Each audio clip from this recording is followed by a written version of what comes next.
दोस्तों, हम अपने जीवन में हमेशा अपने मन को लेकर परेशान रहते हैं। हम यह सोचते हैं कि हमारा मन भला शांत कैसे होगा। हमारे मन में तो तरह तरह के विचार चल रहे हैं। हम काम कुछ और करना चाहते हैं, लेकिन हमारा मन हमसे कुछ और ही काम करवा लेता है। इससे पहले कि आप अपने मन को शांत करने का प्रयास करें, यह जानना जरूरी है कि मन का व्यवहार शांत होने वाला है ही नहीं।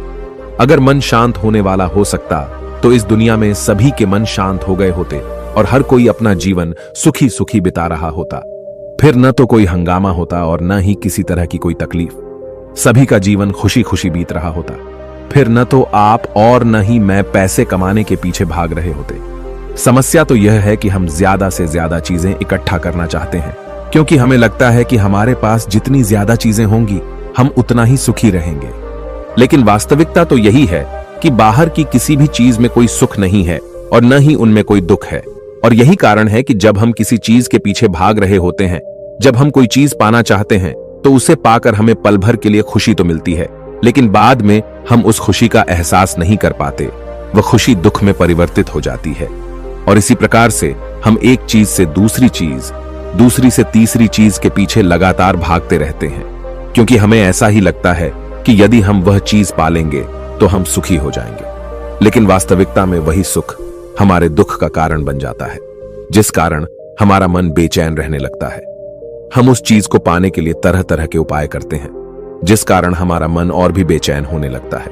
और यह बेचैनी धीरे धीरे चिंता का रूप ले लेती है और हमारा मन पूरी तरह से अशांत हो जाता है। हमें कुछ भी अच्छा नहीं लगता। हमें लगता है कि जो कुछ हमने मांगा था उसका उल्टा हो रहा है। सब कुछ हमारे विपरीत जा रहा है। और फिर हम अपने मन को शांत करने के लिए ध्यान करना शुरू करते हैं, क्योंकि एक ध्यान ही वह मार्ग है जो हमें ज्ञान की ओर ले जाता है। वह हमें यह बताता है कि बाहर किसी भी चीज में कोई सुख नहीं है और न ही दुख है।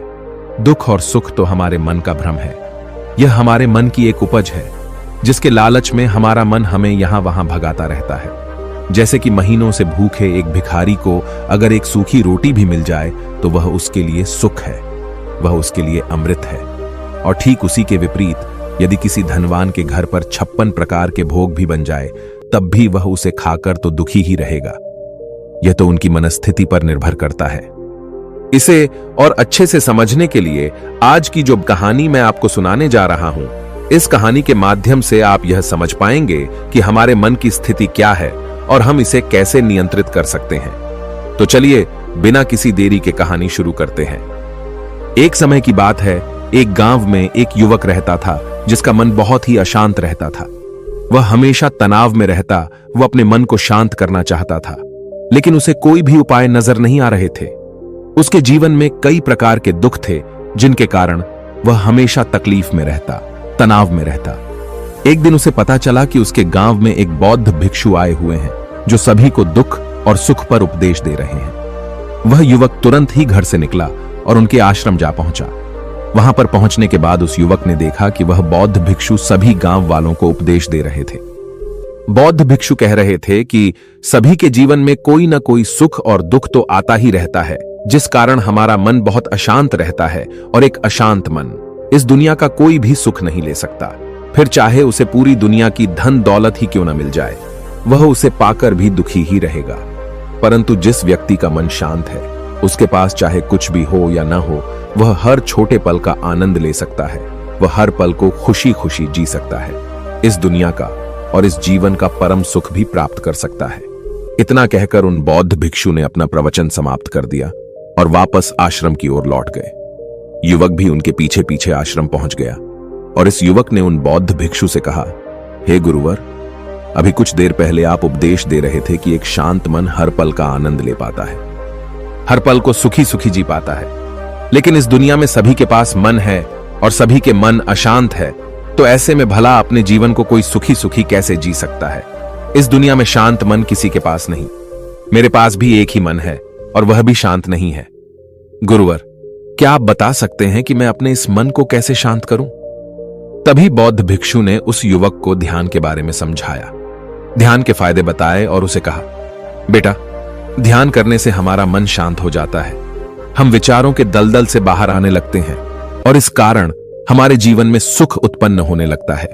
यदि तुम भी अपने जीवन में सुखी होना चाहते हो, अपने मन के इन विचारों के दलदल से बाहर निकलना चाहते हो, तो तुम्हें ध्यान करना चाहिए। तुम्हें ध्यान का अभ्यास करना चाहिए, क्योंकि यही वह मार्ग है जो तुम्हारे मन को शांत कर सकता है और तुम्हें सही राह पर ला सकता है। उस युवक ने उन बौद्ध भिक्षु की बात मान ली। उस युवक ने उन बौद्ध भिक्षु को प्रणाम किया और वापस घर चला गया। घर पहुंचने के बाद उसने ध्यान करना शुरू किया। वह रात भर ध्यान करता रहा, लेकिन उससे उसे कोई लाभ नहीं हुआ।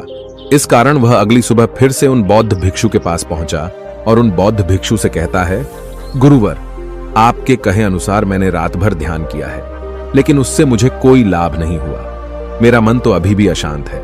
आप तो कह रहे थे कि ध्यान करने से हमारा मन शांत हो जाता है। तभी वह बौद्ध भिक्षु उस युवा से कहते हैं, ध्यान कोई एक बार करने की चीज नहीं है, ये तो अभ्यास है और धीरे धीरे समय के साथ मन शांत होता जाएगा। इस पर वह युवक कहता है, हे गुरुवर, मेरे पास इतना समय नहीं है। मुझे कोई ऐसा मार्ग बताइए जिससे जल्दी जल्दी मेरा मन शांत हो जाए और मैं खुशी खुशी अपना जीवन जीने लग जाऊं। ऐसे तो मेरा बहुत समय बर्बाद हो जाएगा।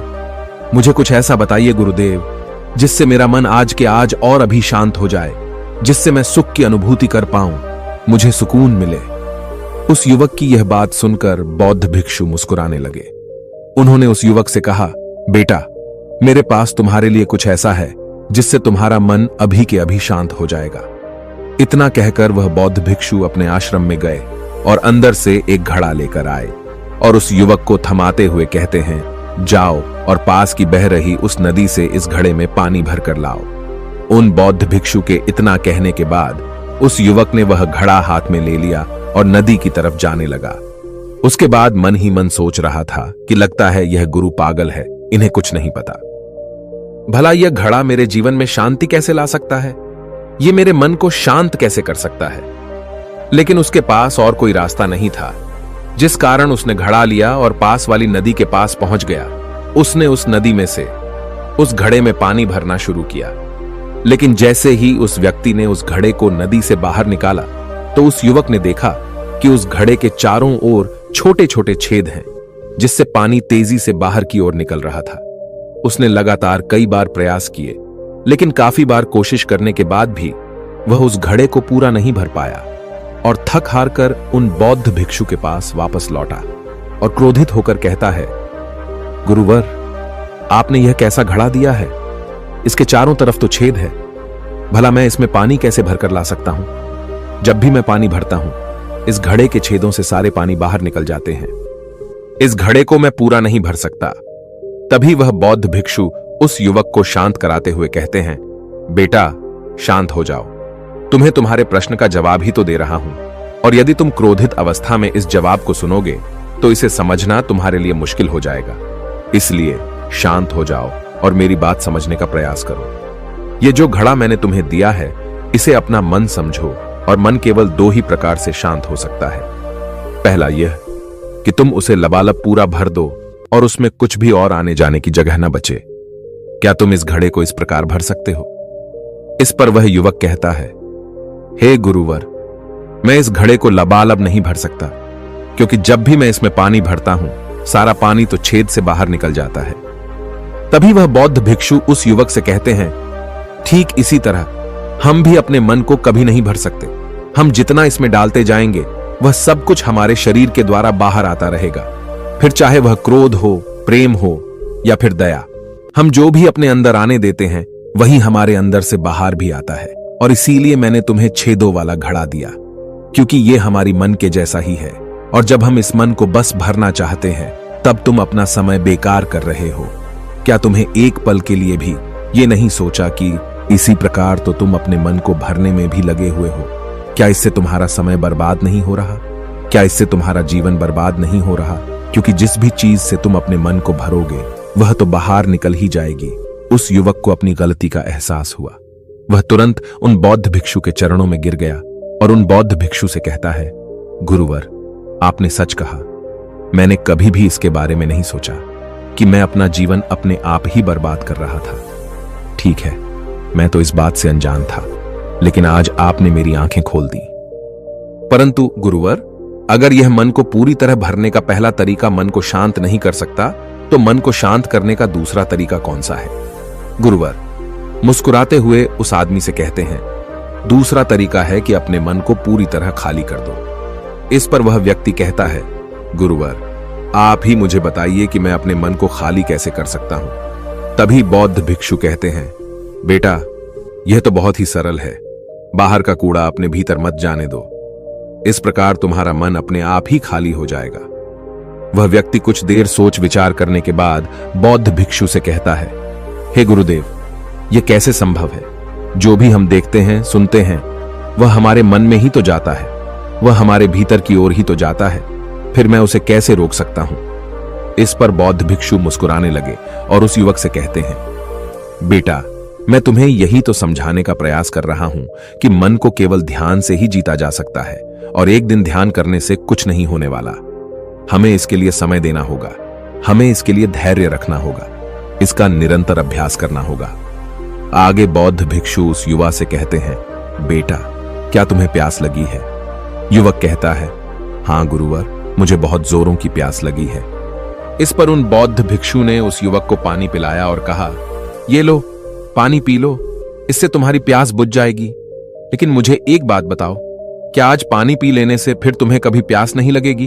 तुम कभी फिर मुझसे पानी नहीं मांगोगे? इस पर वह युवक कहता है, गुरुवर, आप कैसी बातें कर रहे हैं?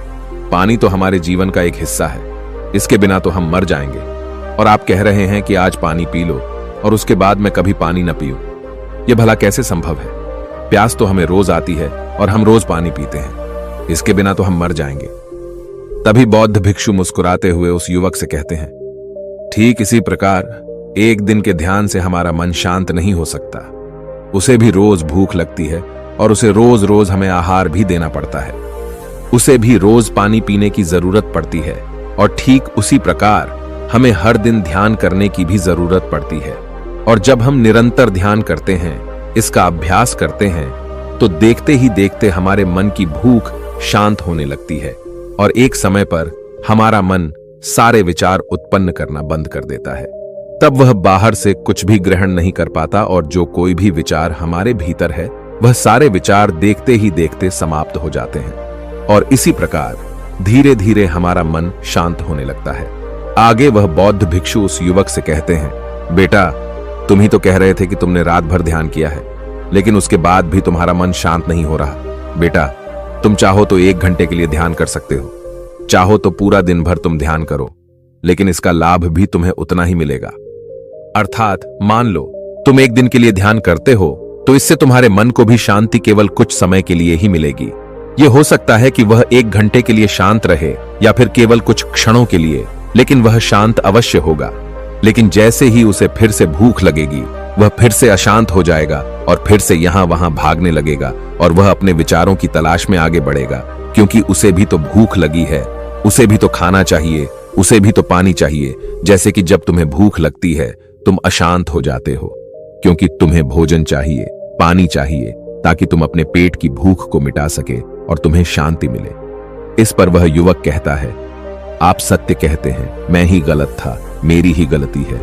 मैं अपने मन को अवश्य शांत करके रहूंगा, फिर चाहे इसके लिए मुझे कितना भी समय क्यों न लग जाए, मैं भी उस सुख को प्राप्त करके ही रहूंगा। मैं इस खाली घड़े में पानी भरकर अपने जीवन को बर्बाद नहीं करना चाहता। मैं अपने मन को शांत करके ही रहूंगा, मैं अपने मन को पूरी तरह से खाली कर दूंगा।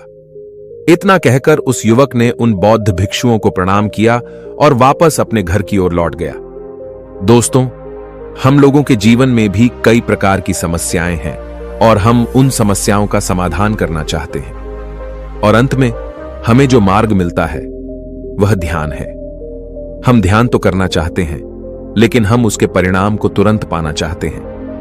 जब हम शुरू में ध्यान करते हैं तो हमें उसका कुछ भी लाभ नहीं मिलता और हमें लगता है कि यह व्यर्थ है, इससे हमें कोई भी फायदा नहीं होने वाला, क्योंकि हमें तो सब कुछ जल्दी जल्दी चाहिए।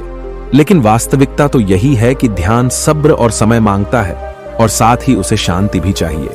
परंतु हम इतने अशांत हैं कि हमारे भीतर ये तीनों चीजें नहीं हैं। इसीलिए अपने भीतर धैर्य पैदा करें। जब आपके भीतर धैर्य पैदा होगा, तभी आप सब्र, समय और शांति के महत्व को समझ पाएंगे और फिर आपका समय चाहे कैसा भी क्यों न चल रहा हो, आप हर समय खुश रहना सीख जाएंगे।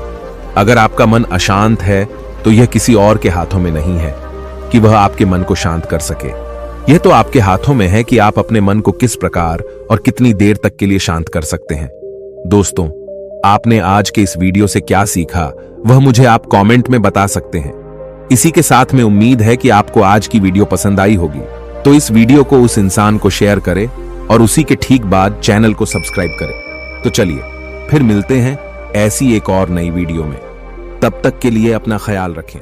धन्यवाद और नमो बुद्धाय।